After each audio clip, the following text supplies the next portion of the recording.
Halo, selamat pagi anak-anak hebat. Bertemu lagi dengan materi IPA. Nah, hari ini, hari Rabu 11 November 2020, kita akan belajar materi baru, yaitu cara menghasilkan, menyalurkan, dan menghemat energi listrik. Kita bahas dari yang pertama, yaitu cara menghasilkan listrik. Kita sebagai manusia tentu sudah tidak asing dengan yang namanya energi listrik. Hampir semua manusia menggunakan energi listrik dalam kehidupannya. Bahkan saat mati listrik hanya beberapa saat saja, seolah kegiatan kita menjadi terhambat. Nah, sebenarnya seperti apa sih listrik itu bisa dihasilkan? Mari kita simak bersama-sama video berikut sambil dengarkan penjelasan Bu Novi. Bu Novi mulai ya anak-anak. Bu Novi mulai dengan PLTA. Nanti yang lain akan sama prinsipnya. Jadi PLTA itu memanfaatkan gerak air dengan menggunakan gerakan turbin dan generator. Nah, 4 komponen utama dari PLTA yaitu waduk atau bendungan, saluran pelimpah pembawa air, powerhouse, dan unit transmisi ini atau yang disebut dengan SUTEP. Nah, kalau kita perhatikan, ini warna kuning atau anak panah ini menunjukkan jalannya air. Air dari bendungan dialirkan, tentu ini harus menggunakan katup agar memiliki energi yang bisa menggerakkan turbin. Nah, nanti ini ada katupnya ya, sehingga laju air itu bisa dikontrol.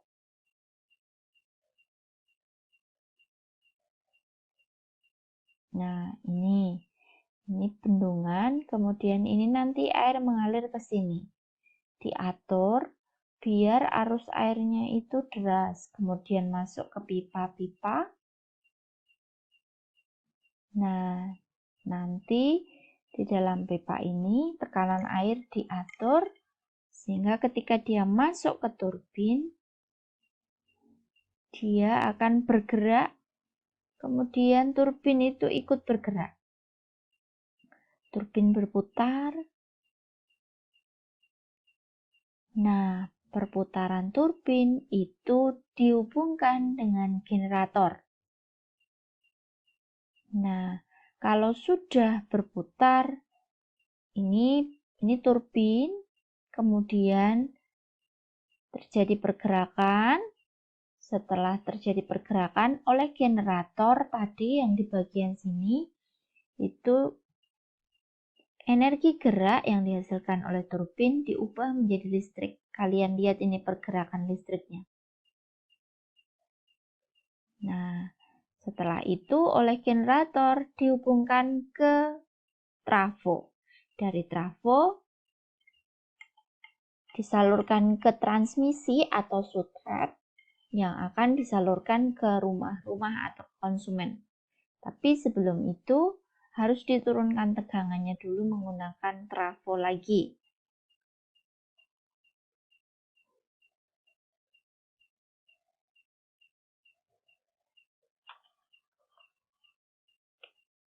Sekali lagi, komponen utama pada pembangkit energi listrik, baik itu PLTA, PLTU, atau yang lain, itu ada dua. Yang pertama turbin, yang kedua generator. Mengapa? Turbin itu fungsinya untuk menggerakkan, turbin itu fungsinya Jadi dia mengubah dari energi asal, kalau ini air berarti gerak air, sehingga dia bergerak, kemudian dia yang akan menghubungkan ke generator, sehingga generator itu bisa mengubah gerak turbin menjadi energi listrik. Gitu. Turbin itu harus bergerak, jadi kalau turbin tidak bergerak, tidak akan ada energi listrik yang dihasilkan oleh generator. Kurang lebih gambarannya seperti itu. Kalau kalian mau lebih jelas, kalian bisa menyaksikan video yang lain di YouTube, itu banyak sekali. Nah, berarti kalau PLTA, kita membutuhkan aliran air yang stabil dengan arus yang deras. Mengapa? Karena jika arus air itu tidak deras, tidak kencang, maka turbin itu tidak bisa bergerak semaksimal mungkin dan hasilnya listrik yang diperoleh oleh generator tidak sebesar yang dibutuhkan. Maka listrik itu tergantung dari sumber daya yang ada di daerah tersebut.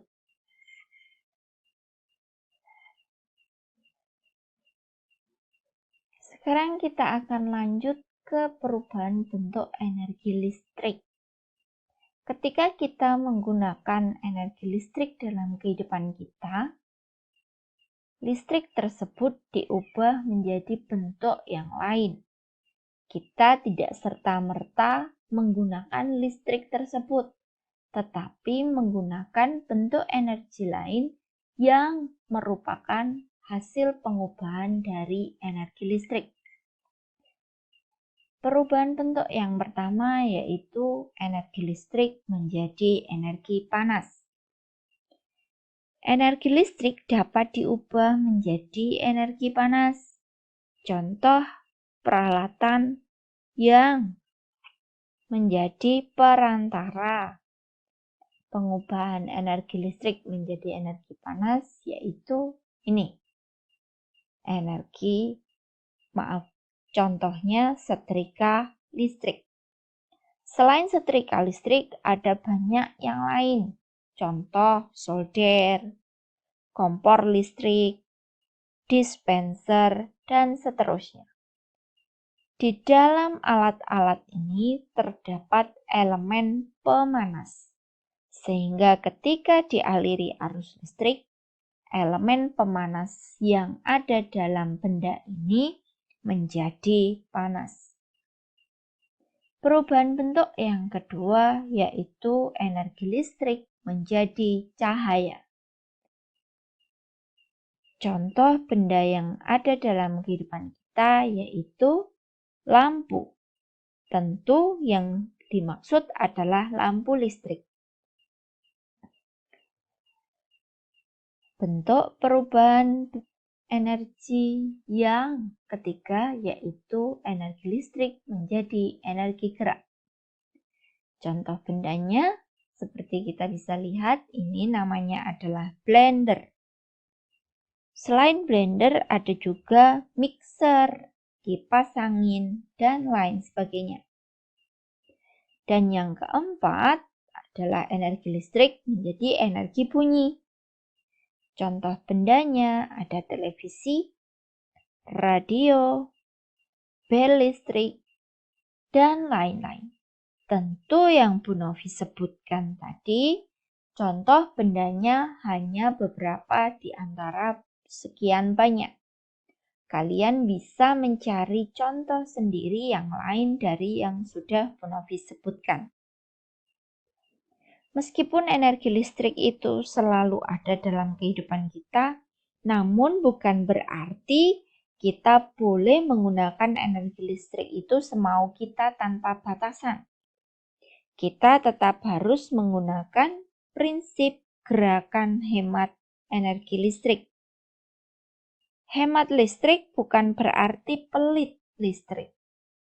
Hemat energi listrik artinya menggunakan atau memanfaatkan energi listrik dengan bijaksana dan sesuai kebutuhan.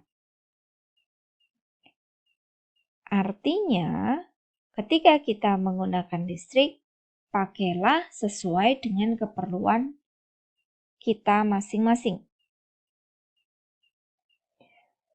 Ketika kita menghemat energi listrik, ada beberapa manfaat yang bisa kita peroleh. Yang pertama, mengurangi biaya pemakaian. Itu jelas karena setiap bulan kita harus membayar listrik. Bahkan kalau kalian di rumah itu menggunakan pulsa, maka sebelum menggunakan kalian harus membeli pulsa listrik terlebih dahulu. Maka semakin kita berhemat, semakin kecil biaya yang kita keluarkan untuk membayar listrik yang kita pakai. Manfaat yang kedua yaitu meningkatkan nilai lingkungan. Artinya, lingkungan yang ada di dalam kehidupan kita itu menjadi lebih lestari, lebih aman, dan tentunya kita juga tidak perlu khawatir dengan kejadian-kejadian yang saat ini sudah menunjukkan kerusakan lingkungan. Dengan adanya atau dengan tindakan hemat energi listrik, kita turut membangun atau memperbaiki lingkungan yang ada di sekitar kita. Yang C, kenyamanan dan keamanan hidup. Ketika lingkungan kita lebih nyaman, lebih baik, kondisinya lebih baik juga, maka kehidupan kita juga menjadi lebih nyaman dan tidak terancam oleh hal-hal yang ditimbulkan oleh kerusakan lingkungan. Nah, sebaliknya jika kita itu memboroskan atau menggunakan listrik semau kita tanpa batasan, tanpa hemat, ada beberapa dampak yang akan kita rasakan atau bahkan saat ini kita sudah mulai merasakan. Yang pertama adalah peningkatan suhu global. Suhu global artinya suhu bumi secara keseluruhan. Dengan adanya peningkatan suhu global atau suhu bumi, maka gletser atau es yang ada di kutub itu pelan-pelan itu akan mencair. Jadi ini gletser ini akan hilang pelan-pelan atau mencair pelan-pelan. Karena es yang ada di kutub itu mencair, maka permukaan air laut menjadi naik. Ketika permukaan air laut menjadi naik, kemudian gletser berkurang sedikit demi sedikit, akan muncul intensitas fenomena cuaca ekstrim. Mulai dari tsunami, badai, banjir bandang, dan seterusnya. Yang terakhir, karena gletser itu es mendinginkan, semakin berkurang, maka cuaca panas itu menjadi lebih lama dibanding cuaca dingin. Atau keseimbangan antara cuaca panas dan cuaca dingin semakin berkurang.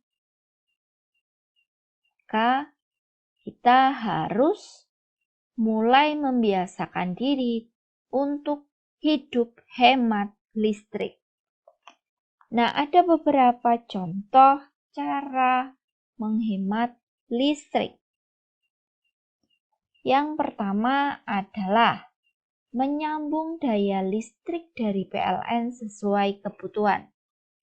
Bu Novi yakin kalian pernah mendengar yang namanya 900 watt, 1300 watt, 450 watt. Itu merupakan daya listrik setiap rumah yang dipasang dari PLN ke rumah-rumah penduduk. Cara menghemat listrik yang kedua yaitu memilih peralatan rumah tangga yang hemat energi dan ramah lingkungan. Cara yang ketiga yaitu menggunakan setrika baju sesuai kebutuhan.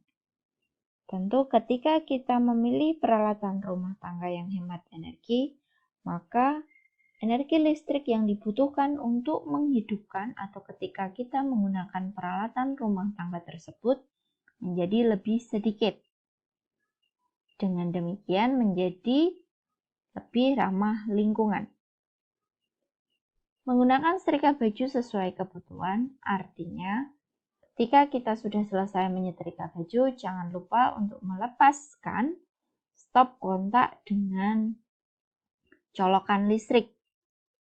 Yang kedua, yaitu ketika kita ingin menyetrika baju, jangan satu per satu lembar baju. Jadi langsung beberapa lembar baju disetrika pada waktu yang sama. Dalam artian nyolok setrika bajunya sekali, tapi baju yang disetrika itu ada beberapa potong, tidak hanya satu potong. Yang keempat, mematikan peralatan rumah tangga yang membutuhkan listrik jika tidak digunakan. Mulai dari televisi, keran air, komputer, atau peralatan lain.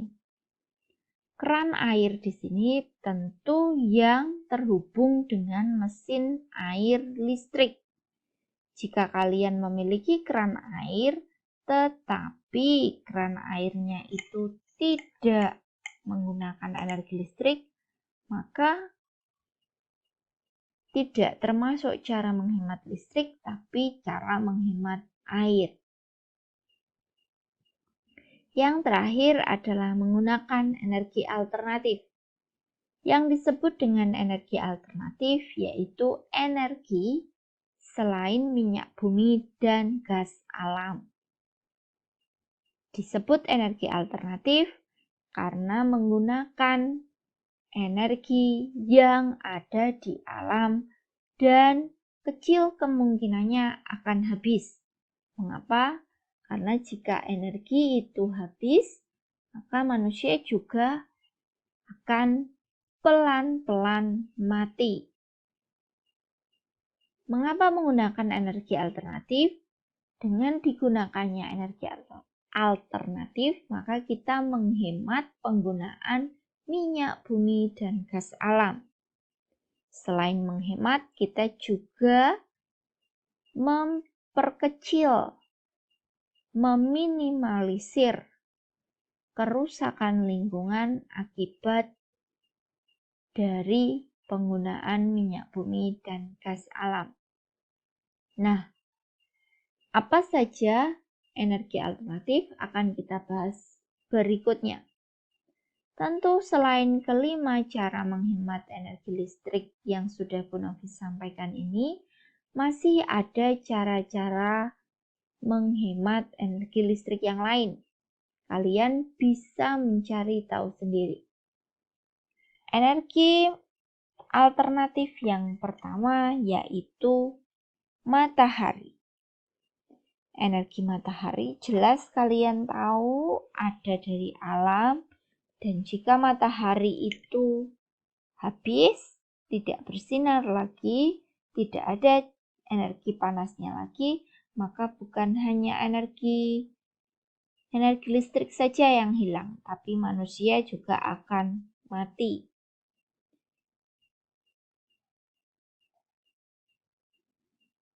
Yang kedua adalah angin. Angin juga dapat digunakan untuk menggerakkan turbin. Seperti di PLTA yang tadi sudah kalian saksikan, turbin yang bergerak akan diubah oleh generator menjadi energi listrik. Yang ketiga adalah air. Air tadi sudah kita saksikan bersama ilustrasinya bahwa arus air itu akan menggerakkan turbin. Ketika turbin bergerak, gerakan turbin itu akan diubah menjadi energi listrik oleh generator. Yang keempat adalah gelombang air laut. Gelombang air laut saat terpecah di pantai menghasilkan banyak energi. Energi tersebut dapat diubah menjadi energi listrik. Yang berikutnya yaitu biodiesel. Biodiesel artinya bahan bakar yang berasal dari tumbuhan hijau sebagai pengganti diesel atau solar. Yang berikutnya yaitu panas bumi atau disebut juga dengan geotermal. Geotermal atau panas bumi merupakan energi panas yang dihasilkan dan tersimpan di bawah permukaan bumi. Yang berikutnya yaitu biogas. Biogas artinya bahan bakar gas yang dihasilkan oleh fermentasi bahan organik. Contohnya kotoran manusia dan hewan, limbah rumah tangga, dan lain sebagainya. Biogas digunakan sebagai pengganti gas dari minyak bumi dan gas alam. Yang terakhir yaitu bioetanol. Bioetanol merupakan bahan bakar yang berasal dari tumbuhan hijau yang menghasilkan etanol sebagai pengganti bensin. Itu tadi beberapa energi alternatif yang bisa dimanfaatkan sebagai pengganti bahan bakar dari minyak bumi dan gas alam. Nah, demikian tadi penjelasan dari Bu Novi. Sekarang tugas kalian hari ini yaitu tuliskan 10 cara menghemat listrik yang bisa kalian lakukan di rumah kalian masing-masing. Beri keterangan dari 10 cara yang sudah kalian tulis tadi. Beri keterangan apakah cara tersebut sudah kalian lakukan atau baru akan kalian lakukan. Bedanya adalah ketika keterangannya sudah kalian lakukan, berarti kalian sudah menghemat listrik dengan cara itu.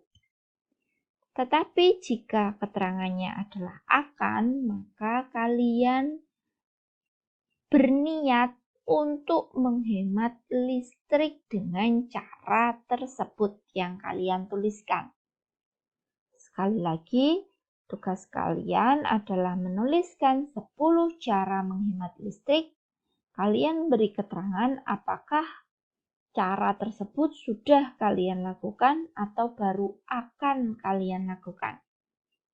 Tugas kalian tulis di buku tulis tematik. Kalian foto dan kalian kirimkan kepada Bu Novi paling lambat hari Kamis 12 November 2020. Sekian penjelasan dan tugas IPA hari ini. Selamat belajar dan selamat mengerjakan. Terima kasih anak-anak, tetap jaga kesehatan dan sampai jumpa lagi.